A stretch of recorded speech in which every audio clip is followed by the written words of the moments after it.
इस वक्त की सबसे बड़ी खबर आ रही है राजनीति के मैदान से। कांग्रेस के बड़े नेता जितिन प्रसाद आज हो सकता है अब से कुछ ही देर में बीजेपी में शामिल हो जाएं। ये सिर्फ एक औपचारिक घोषणा होनी बाकी है। लगभग तय हो चुका है कि जितिन प्रसाद अब बीजेपी में शामिल होंगे। अब से कुछ ही देर में औपचारिक प्रेस कॉन्फ्रेंस भी शायद हो जाएगी बीजेपी के हेडक्वार्टर्स में। लगातार एबीपी न्यूज पर हम सबसे पहले आपको ये सारी अपडेट्स दे रहे हैं। 2022 में उत्तर प्रदेश में चुनाव होने हैं और उससे पहले ये बड़ा उलटफेर है उत्तर प्रदेश की राजनीति को लेके कि जितिन प्रसाद जो कि बड़ा चेहरा है कांग्रेस पार्टी का, वो अब भारतीय जनता पार्टी में शामिल होने वाले हैं। ब्राह्मण चेहरा है और ये अब बीजेपी के साथ एसोसिएट होगा उत्तर प्रदेश में होने वाले चुनावों से पहले। लगातार एबीपी न्यूज पर हम आपको अपडेट्स दे रहे हैं। इससे जुड़ी हुई मेरे सहयोगी नीरज पांडे इस वक्त बीजेपी हेडक्वार्टर्स में हैं और लगातार हमें वहां से अपडेट्स दे रहे हैं। नीरज, सबसे पहले आपसे जानना चाहूंगी कि क्या कुछ हलचल हो रही है, कब औपचारिक तौर पर इसकी घोषणा होने वाली है? जी, थोड़ी देर में भारतीय जनता पार्टी ने जो ऑफिशियल मैसेज दिया है वो 1 बजे का दिया है, लेकिन मेरी जो जानकारी है करीब 1:15 बजे तक इस मंच में, जो मेरे मंच पीछे मंच आप देख रही है, दरअसल ये भारतीय जनता पार्टी का प्रेस रूम है। यहीं से बैठकर सारी बड़ी ज्वाइनिंग होती है और फिलहाल ये कुर्सियां खाली हैं। 3 जो कुर्सियां लगी हैं खाली हैं, लेकिन थोड़ी देर बाद इसी कुर्सी में बैठेंगे आपको जितिन प्रसाद दिखाई पड़ेंगे, भाजपा के राष्ट्रीय अध्यक्ष जेपी नड्डा दिखाई पड़ेंगे जो उन्हें ज्वाइन कराएंगे, अनिल बलूनी जो मीडिया प्रभारी हैं वो दिखाई पड़ेंगे। तो ये बस केवल औपचारिकता बाकी रह गई है। जितिन प्रसाद अपने घर से निकल चुके हैं, उनके विजुअल आ चुके हैं। पीयूष गोयल के साथ वो भारतीय जनता पार्टी कार्यालय की तरफ बढ़ चुके हैं। वो कभी भी भारतीय जनता पार्टी कार्यालय पहुंच सकते हैं और ये 2022 से पहले भारतीय जनता पार्टी एक मैसेज देने की कोशिश कर रही है, क्योंकि 2022 में उत्तर प्रदेश इनके लिए सबसे इंपॉर्टेंट राज्य है, जहां पे माना जा रहा है कि ब्राह्मण और ओबीसी जो 2 बहुत बड़े तबके हैं, इनको कहीं ना कहीं भारतीय जनता पार्टी फिर से एक मुस्त रखने के लिए, उनको एकजुट रखने के लिए कहीं बिखर न पाए। तो ऐसे तमाम वो चेहरे जो कहीं ना कहीं समाज में पकड़ रखते हैं, जातियों में पकड़ रखते हैं, लोगों में पकड़ रखते हैं, उनको अपनी तरफ लाने का ये प्रयास है। और उसी कड़ी में ये देखा जा रहा है कि जितिन प्रसाद भारतीय जनता पार्टी में शामिल होने। वैसे ये पहला मौका नहीं है, इससे पहले भी हम लोगों ने देखा 2019 में लोकसभा चुनाव के ठीक पहले जितिन प्रसाद की भारतीय जनता पार्टी में शामिल होने की बहुत तेज कवायद शुरू हो गई थी और वो भारतीय जनता पार्टी के बड़े नेताओं के लगातार वो संपर्क में भी थे। लेकिन फिर एंड टाइम पे जब वो भाजपा शामिल होने जा रहे थे तो उस समय प्रियंका गांधी ने उनसे बात करके रिक्वेस्ट करके उन्हें वापस ले लिया था और उन्होंने कहा भी था कि मैं लोगों के बीच में रहता हूं और मैं लोगों की भावनाओं को समझता हूं। ठीक है, मैंने पार्टी लेकिन वो अरेंजमेंट ज्यादा दिन नहीं चल पाया नीरज। आज ऑलमोस्ट कंफर्म हो गया है कि अब से कुछ ही देर में जितिन प्रसाद भारतीय जनता पार्टी में शामिल होने वाले हैं। नीरज के अलावा दिल्ली कांग्रेस मुख्यालय से आशीष सिंह और लखनऊ कांग्रेस ऑफिस से रणवीर, ये दोनों हमारे साथ जुड़ रहे हैं, हमारे संवाददाता हैं। इनके अलावा वरिष्ठ सहयोगी पंकज झा भी हमारे साथ न्यूज रूम से जुड़े हुए हैं। पंकज, आप उत्तर प्रदेश की राजनीति को बहुत करीब से जानते हैं और बीजेपी का मुख्यालय ऐसी न्यू ज्वाइनिंग्स को लेकर बहुत ज्यादा एक्टिव हो जाता है जब भी किसी प्रदेश में कोई चुनाव आने वाले होते हैं। आपको क्या लगता है कि 2022 की तैयारी यहाँ से ऑफिशियली भारतीय जनता पार्टी ने शुरू कर दी है इस जितिन प्रसाद के ज्वाइनिंग के साथ? नहीं, चुनाव की तैयारी तो जो कहते हैं नेता कि 5 साल चुनाव खत्म होता है और तैयारी उनकी चलती रहती है। इससे पहले भी देखा आपने, लखनऊ में अलग जगहों पर बैठ के होती रहती है। देखिए प्रीति, अगर जिस बीजेपी ऑफिस में अभी आप देख रही थी नीरज पांडे को, उससे पहले भी अगर आप बंगाल के चुनाव को देखें तो ऐसे ही हर दिन ज्वाइनिंग होती थी, लेकिन कोई फर्क नहीं पड़ा बंगाल में। ममता बनर्जी जहाँ थी वहीं आज हैं। लेकिन ये दांव इस तरीके के प्रतीक और चेहरे लगाए जाते हैं, इस्तेमाल किए जाते हैं। यूपी का चुनाव जब 8 महीनों दूर रह गया है और जैसा नीरज इस बात को कह रहे थे कि एक सामाजिक समीकरण, एक सोशल इक्वेशन बनाने की जो बात हो रही है, उसमें लग रहा है कि जितिन प्रसाद को अगर कांग्रेस से बीजेपी लेकर आते हैं तो पार्टी को इसको फायदा मिलता है, एक माहौल बनता है। ये क्या बहुत कुछ क्या होता है ना चुनाव में कि माहौल बनाया जाता है, हवा बनाई जाती है। तो जितिन प्रसाद का बीजेपी में आना एक हवा बनाने की कोशिश है और ये कोशिश सफल होगी या नहीं ये तो चुनाव के बाद पता चलेगा, लेकिन हाँ, इससे हवा तो जरूर बनेगी, इसमें कोई दो राय नहीं। जी आशीष, जहां एक तरफ भारतीय जनता पार्टी हवा बनाने में, माहौल बनाने में बहुत सक्षम है, वहीं दूसरी तरफ कांग्रेस पार्टी जो है वो लगातार अपने हाथ से बड़े नेता खोती जा रही है। इस वक्त इस नए लॉस के साथ क्या हलचल है कांग्रेस के खेमे में? आपको क्या कुछ खबर मिल रही है? देखिए प्रीति, कांग्रेस का ये मानना है कि आप 2019 का लोकसभा चुनाव देखें या उससे पहला लोकसभा चुनाव देखें, कांग्रेस की प्रतिक्रिया में आपको बताऊं, जो बड़े बड़े नेताओं से बात हो रही है, उनका कहना है कि 2 बार से लोकसभा चुनाव नहीं जीत पा रहे थे जितिन प्रसाद, तो कोई पार्टी को बहुत ज़्यादा फर्क नहीं पड़ता। और ऐसा भी नहीं कि पार्टी लगातार कोशिश कर रही थी इस दफ़ा जितिन प्रसाद को मनाने के लिए। लेकिन मैं पंकज जी की बात से बिल्कुल सहमत हूं कि राजनीतिक तौर पर उत्तर प्रदेश जैसे राज्य की पृष्ठभूमि में राजनीतिक माहौल बनाने में बल ज़रूर मिल सकता है भारतीय जनता पार्टी को। और चूंकि पार्टी बदल जाएगी और अब जितिन प्रसाद उस पार्टी में चले जाएंगे जो वहां सत्ता में है और बड़ी मजबूती के साथ सत्ता में है, तो संभव है कि जितिन प्रसाद भी वहां पर कुछ बीजेपी को फायदा पहुंचाने में कामयाब हो सके, क्योंकि पिछले कुछ अरसे से वो लगातार ब्राह्मणों को फोकस करने की पैरवी कर रहे थे। तो संभव है कि इसका राजनीतिक फायदा भारतीय जनता पार्टी को हो। लेकिन मैं फिर से दोहरा दूं कि जहां तक कांग्रेस का इस पर व्यू, इस मूवमेंट को लेकर के व्यू है, कांग्रेस बहुत ज्यादा इससे डिसअपॉइंटेड नहीं लग रही। पार्टी के कई नेताओं का कहना है कि जितिन प्रसाद पहले से जाना चाहते थे और उनके जाने से कोई बहुत बड़ा राजनीतिक फर्क कांग्रेस को उत्तर प्रदेश में नहीं होने वाला है। लेकिन हालांकि प्रीति, मैं यहाँ ये भी बता दूं कि कांग्रेस को खोने के लिए भी बहुत कुछ नहीं है। कांग्रेस के लिए एक तरह की स्ट्रैटेजी भी है कि कोई भी बड़ा नेता जब भी उनका खेमा छोड़कर आगे बढ़ता है तो वो हमेशा उसे डाउन प्ले करने की कोशिश करते हैं। अपनी कमी कभी भी कांग्रेस पार्टी ने खुल के मानी नहीं है और जहां तक इंट्रोस्पेक्शन की बात आती है, हर बार कांग्रेस पार्टी उसमें फेल ही होती है। लेकिन मैं यूपी की तरफ रुख करना चाहती हूँ। लखनऊ से हमारे साथ रणवीर भी जुड़े हुए हैं। रणवीर, ब्राह्मण चेहरा है जितिन प्रसाद और भारतीय जनता पार्टी में अब शामिल होंगे, तो अगर उत्तर प्रदेश की राजनीति के तौर पर इसको देखा जाए तो कितना बड़ा झटका है कांग्रेस पार्टी के लिए और कितना बड़ा अब दमखम मिलेगा भारतीय जनता पार्टी को आने वाले चुनावों से पहले? देखिए, कांग्रेस पार्टी के लिए झटका तो ज़रूर है, क्योंकि एक जाना पहचाना चेहरा, केंद्रीय मंत्री, उनके पिताजी भी एक बहुत जाना पहचाना चेहरा थे। सोनिया गांधी के खिलाफ भी उनके पिता चुनाव भी लड़ चुके थे अध्यक्ष पद के लिए। लेकिन इस बात को कांग्रेस एक्सेप्ट करने को तैयार नहीं। अभी मैंने अध्यक्ष जी से जब बात करने की कोशिश की, अजय लल्लू जी से, तो उन्होंने बिल्कुल ही इस मामले में बात नहीं की। जब ब्रेक था तो एक नेताजी बाहर आते हैं, उनसे मैंने पूछा तो बोले कि जितिन प्रसाद को पार्टी ने क्या नहीं दिया, सांसद बनाया, केंद्रीय मंत्री बनाया, प्रदेश में और राष्ट्र में कई पद दिए पार्टी में, और उसके बाद वो 3 चुनाव हार गया, 2014 का लोकसभा, 2017 का विधानसभा और फिर 19 का लोकसभा, फिर बंगाल में प्रभारी बनाया गया, तो तमाम पद भी दिए। अब ये सवाल उठा रही है कांग्रेस पार्टी कि अगर जितिन प्रसाद जाते हैं, जब उनकी ऑफिशियल ज्वाइनिंग हो जाएगी, तब ये लोग इस स्टैंड पे आएंगे कि आखिर ब्राह्मण चेतना परिषद बनाकर ब्राह्मणों की राजनीति करने वाले जितिन प्रसाद इसी योगी आदित्यनाथ सरकार पर हमले करते थे और ये कहते थे कि ब्राह्मणों का उत्पीड़न प्रदेश सरकार कर रही है। तो अब यूपी बीजेपी किस तरह से इस बात को डाइजेस्ट कर पाएगी कि जो 4-4.25 साल तक लगातार ब्राह्मणों के नाम पर प्रदेश सरकार पर हमला करने वाले जितिन प्रसाद अब उसी बीजेपी का हिस्सा हैं। तो तमाम ऐसी पहलू हैं जिन पहलुओं का असर होगा।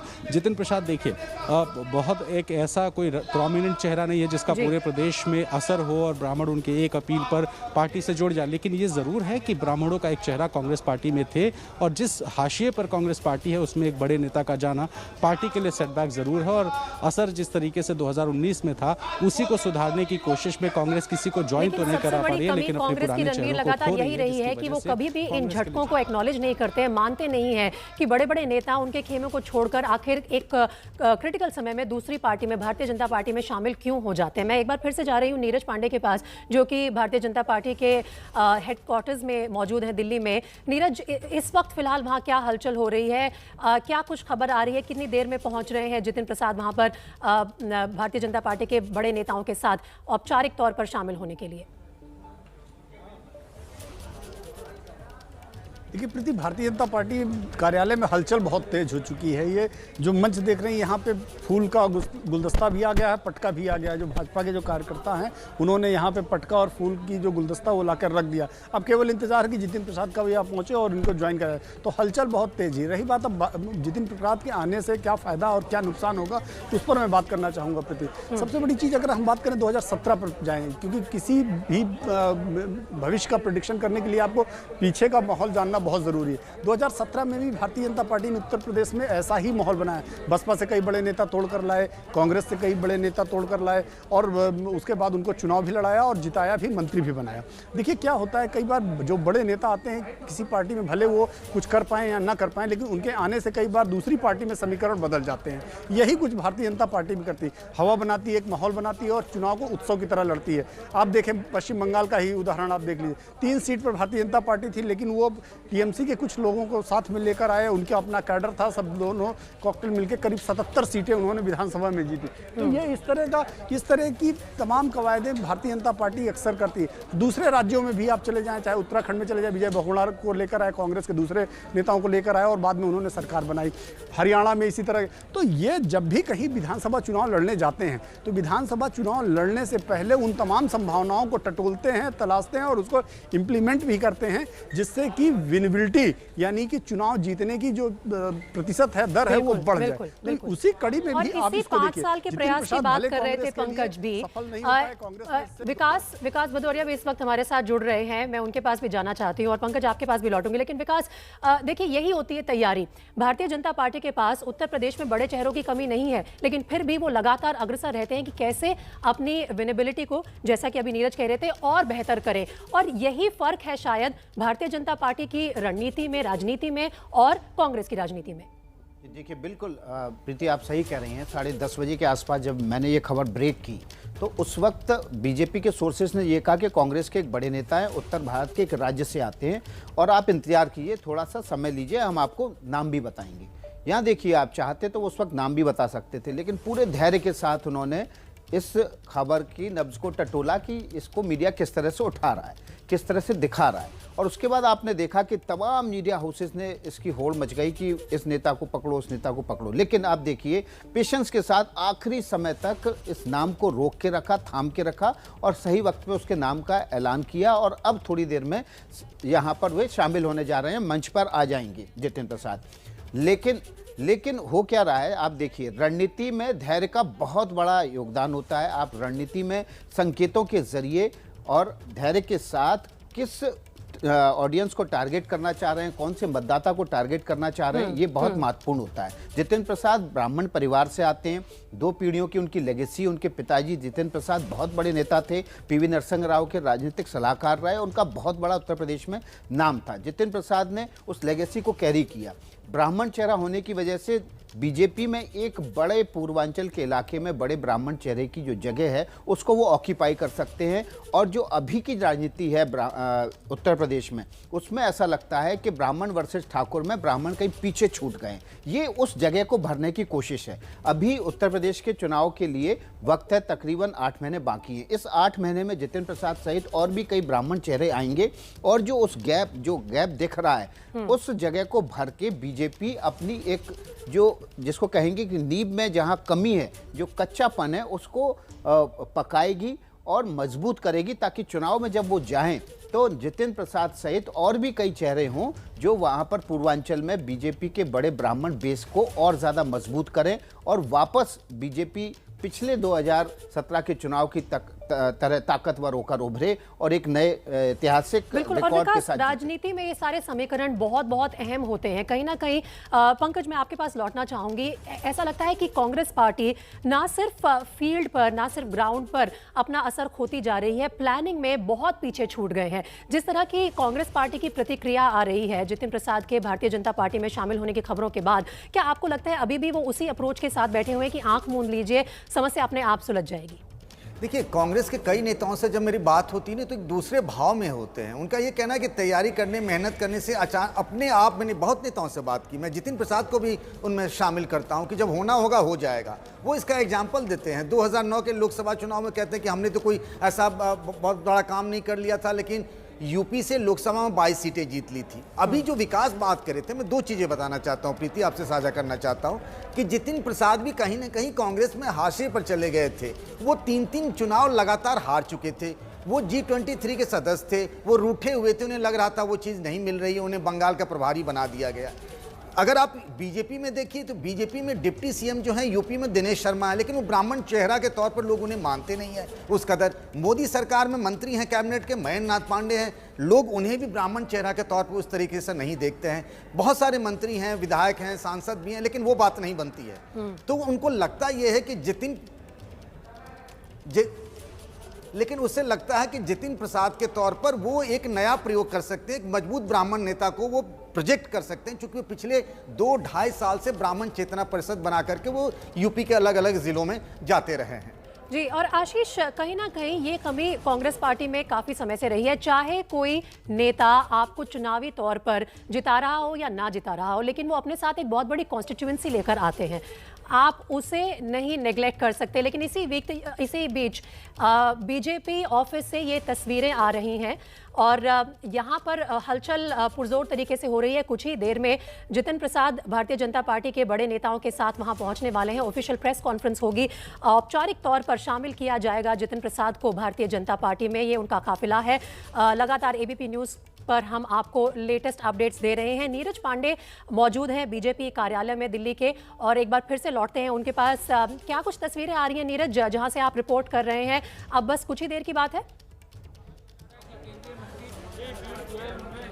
जी बिल्कुल, हलचल तेज हो गई है, लेकिन एक सूचना यहाँ दे देना जरूरी है। प्रीति की सूचना ये आ रही है कि जितिन प्रसाद यहाँ भाजपा कार्यालय में पहुँचने से पहले वो गृह मंत्री अमित शाह से मिलने उनके घर पहुँचे हैं और उनके घर से मिलकर निकल रहे हैं भारतीय जनता पार्टी कार्यालय के लिए। यानी कि अगले 5 से 7 मिनट में माना जा रहा है जितिन प्रसाद भारतीय जनता पार्टी कार्यालय में होंगे और उनके स्वागत के लिए भारतीय जनता पार्टी के कार्यकर्ता ऑलरेडी पोर्च में मौजूद हैं। और जहाँ मैं प्रेस रूम में बैठा हूँ, यहाँ भी भाजपा के 2-3 कार्यकर्ता लगे हुए हैं जो फूलों का गुलदस्ता और पटका लेकर ऑलरेडी रख दिया गया है। अब केवल इंतजार है वो जब पहुंचे और अंदर जाएंगे। सबसे पहले वो जेपी नड्डा से मिलेंगे, जेपी नड्डा के कमरे में मिलेंगे और उसके बाद वो यहाँ इस मंच पर आएंगे जहाँ पे उन्हें पटका पहनाया जाएगा और मेंबरशिप की एक स्लिप सौंपी जाएगी। तो ये अभी जो अगले 10 से 15 मिनट में ये चीज़ें इंप्लीमेंट होने वाली है। लेकिन अभी की जो जानकारी आ रही है प्रीति, वो ये आ रही है कि जितिन प्रसाद ने गृह मंत्री अमित शाह से मुलाकात की है और गृह मंत्री अमित शाह से मुलाकात करके वो भारतीय जनता पार्टी कार्यालय के लिए निकले हैं और उस मुलाकात के दौरान उनके साथ पीयूष गोयल भी मौजूद थे। तो ये जानकारी अभी फिलहाल निकल कर आ रही है। ठीक है, तो सबसे पहले एबीपी न्यूज़ पर ये जानकारी हम अपने दर्शकों के साथ साझा कर रहे हैं कि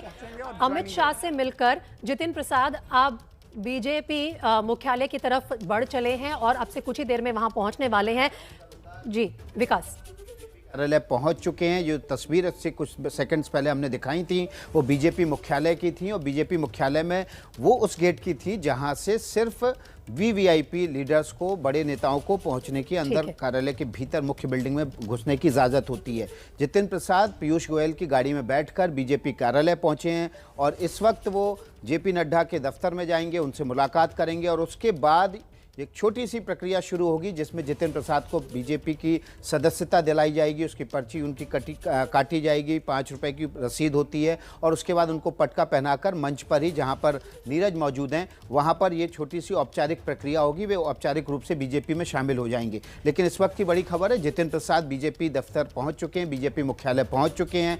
पीयूष गोयल केंद्रीय मंत्री उनके साथ हैं और अब वो जेपी नड्डा से मुलाकात करने के बाद सीधे बीजेपी के प्रेस कॉन्फ्रेंस हॉल में उस मंच पर पहुंचेंगे जहां पर औपचारिक रूप से उनकी पार्टी में ज्वाइन करने की प्रक्रिया शुरू होगी। तो जो पंकज झा बात कर रहे थे, हमारे पंकज जी ने कहा कि किस तरह से जो ब्राह्मण चेहरा है उसको बीजेपी वहां पर खड़ा करने की कोशिश कर रही है। उन्होंने कहा कि दिनेश शर्मा भी वो जगह नहीं ले पाए, उन्होंने कहा कि महेंद्रनाथ पांडे भी वो जगह नहीं ले पाए और वाकई में उस जगह, खाली जगह को भरने की लगातार बीजेपी कोशिश कर रही है।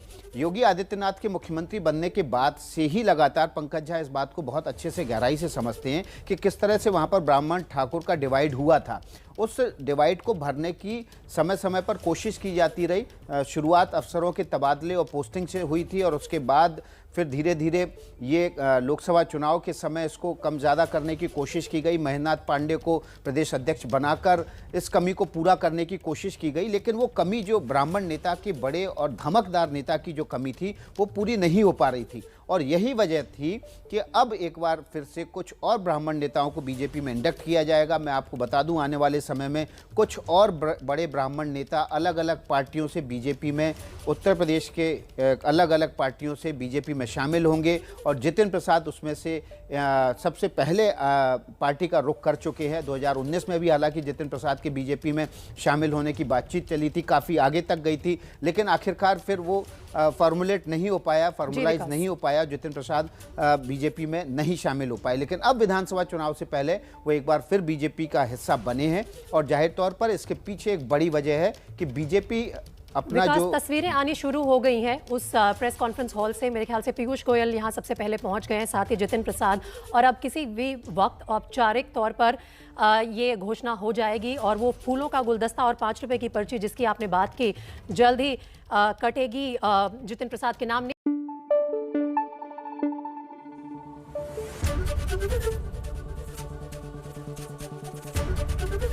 एबीपी न्यूज आपको रखे आगे।